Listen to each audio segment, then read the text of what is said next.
Less than an hour after closing his eyes, Teal awoke to noises coming from the room to his left. It sounded like furniture was being moved around, and Teal was most aggrieved to have his sleep disturbed by such inconsiderate behavior from a fellow guest. He supposed that someone had arrived shortly after him, seeking shelter for the night, but he could not imagine why the individual in question felt compelled to rearrange his room upon arrival. Wearing only pajamas, he raised himself from his bed, opened his door, and entered the corridor. He strode to room 3 and rapped sharply on the door. The noises from within instantly ceased, and Teal thought he heard the sound of footsteps approaching the door at the other side. The steps sounded soft and slightly wet, as though the individual in question had recently been bathing. The door did not open, yet Teal was aware that the other guest was listening at the other side of the wood. "I say," said Teal, "I do wish you'd keep the noise down in there. I'm trying to sleep." There was no reply. Teal, with no further outlet for his frustrations, sniffed loudly and prepared to return to his room. As he did so, his feet slid upon the wooden floor and he almost lost his balance. Supporting himself against the wall, he looked down and saw that a clear, sticky substance had adhered to the soles of his feet. It resembled wallpaper paste in its consistency, but smelled infinitely worse. Teal attempted to trace its source and found that it appeared to be seeping from under the door of room 3. Carefully, he backed away, rubbing his feet against a hall rug to clean them of the fluid. Then, puzzled and uneasy, he returned to his bedroom and locked the door. He cleaned the remainder of the substance from his feet using the shower head, then went to bed. No further sounds came from the room next door, and, after a time, Teal prepared to drift off to sleep once again. His eyes snapped open. It took him a moment or two to register the sound. It was softer than before, as though the person making it were anxious to avoid detection. He heard a clicking, and tumblers turning. Finally, there came a soft creaking. Teal looked first to his bedroom door, but it appeared firmly closed. He turned his attention instead to the bathroom. Its door, too, was closed, but from behind it, Teal could clearly hear something moving across the tiled floor. A smell began troubling his nostrils, and he recognized it as the same odor that had come from the substance seeping from beneath the room next door. Teal leaped from his bed and, finding no more suitable weapon to hand, armed himself with a brass bedside lamp, having first yanked the plug from its socket. His throat was dry and his hands were trembling as he approached the closed bathroom door.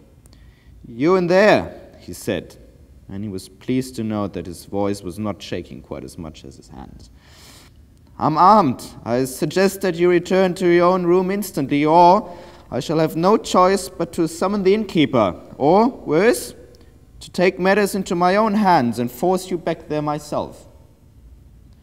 Something warm and sticky touched Teal's bare feet, and he stepped back hurriedly to avoid the stream of viscous fluid that now poured slowly from the bathroom. The unseen presence struck the door, causing it to shudder, and then, as he watched, frozen despite himself, the knob slowly began to turn. Casting aside his lamp, Mr. Teal gripped the doorknob and pulled back with all his might. More clear liquid oozed from the bathroom keyhole, making his hands slippery. He felt a cry emerge from his lips and began to shout. "Help me!" he cried. "Please help me! Someone is trying to enter my room!" There was no reply. The presence on the other side of the door yanked hard at the handle, almost wrenching it from Teal's fingers. He gripped again as tightly as he could and lowered himself slowly down, carefully, so as not to get any of the sticky paste on his face. He placed his right eye as close as he could to the keyhole. At first, he could see nothing except a vague whiteness, and he thought the substance had somehow clogged the aperture entirely. Then the whiteness shifted, and Teal caught a glimpse of scorched flesh, damp with the sticky mucus and gray-green legs mottled with decay, and a distended stomach swollen with gas. There was something about the shape of the body, the way that it moved. It was a woman. Teal realized, or something like a woman. And suddenly the being on the other side of the door ceased its attempts to gain entry to Mr. Teal's bedroom. There was silence for a moment, and then a blur of white as the thing moved on for a second. Teal saw through the keyhole a single black eye, ringed with red like a fresh coal on a hot fire. The eye narrowed. Teal heard a frustrated exhalation of breath, and then the eye was gone. There came a wet sound, and then the connecting door closed, and all was quiet. Teal's breath emerged in a single sob. His hands continued to grip the doorknob, his knuckles white beneath the skin. Slowly, he loosened his hold upon it and checked through the keyhole once again. When he was certain that the bathroom was empty, he quietly opened the door, slipped the key from within, and locked it from his side. He moved away from the door, feeling the carpet squelch beneath his feet, damp with the woman's secretions. His bedroom door was now slightly open. Teal could not recall if he had locked it when he returned from his trip to the other room. It could have been the case that he had simply closed it and the latch had not caught.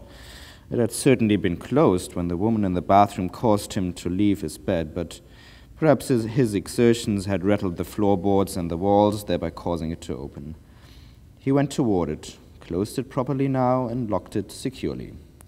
Here, too, the carpet was damp.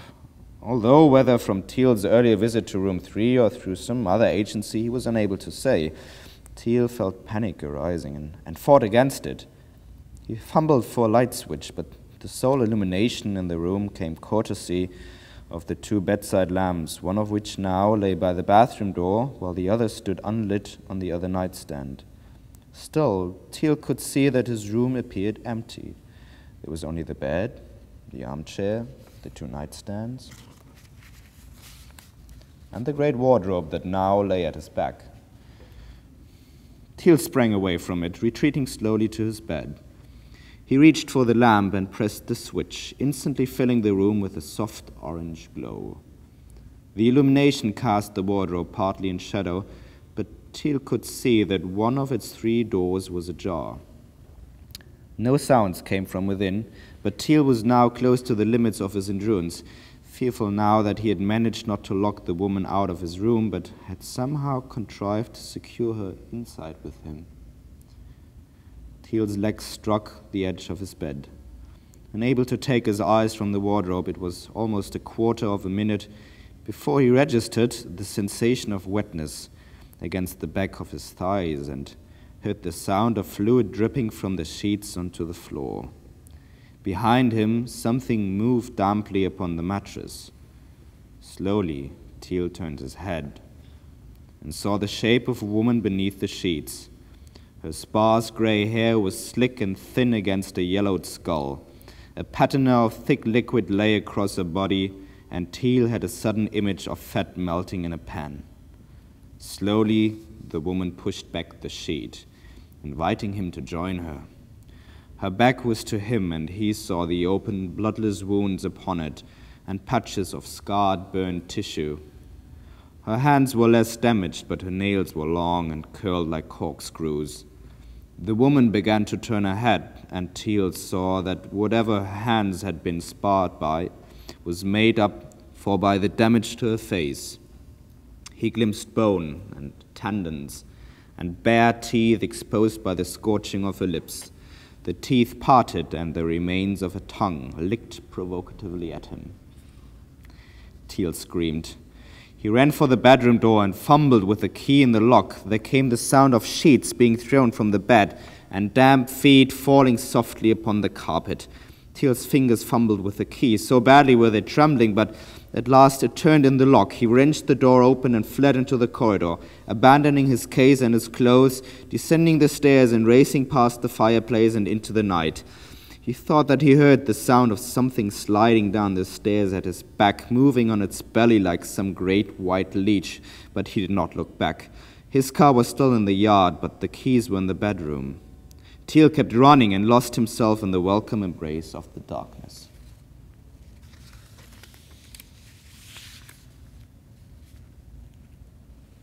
A farmer found him early in the next morning. Teal was lying in a ditch, sobbing. The police were called, and at last his story was dragged from him. His car was traced, parked where he had left it beside the burned-out remains of the inn. His overnight bag was on the front seat, and his keys were in the ignition. The conclusion was largely obvious. Mr. Teal had followed the road to the inn, found that it was no longer open for business, and had decided to sleep in the back seat of his car. That he had chosen to change first into his pajamas was seen as a token of eccentricity. A little more. Mr. Teal left the insurance business shortly afterward. He offered his employers two pieces of advice before he left. The first was that they should regard the town of Shillingford as largely devoid of insurance potential, and the second was that they should update the guidebooks given to their sales representatives.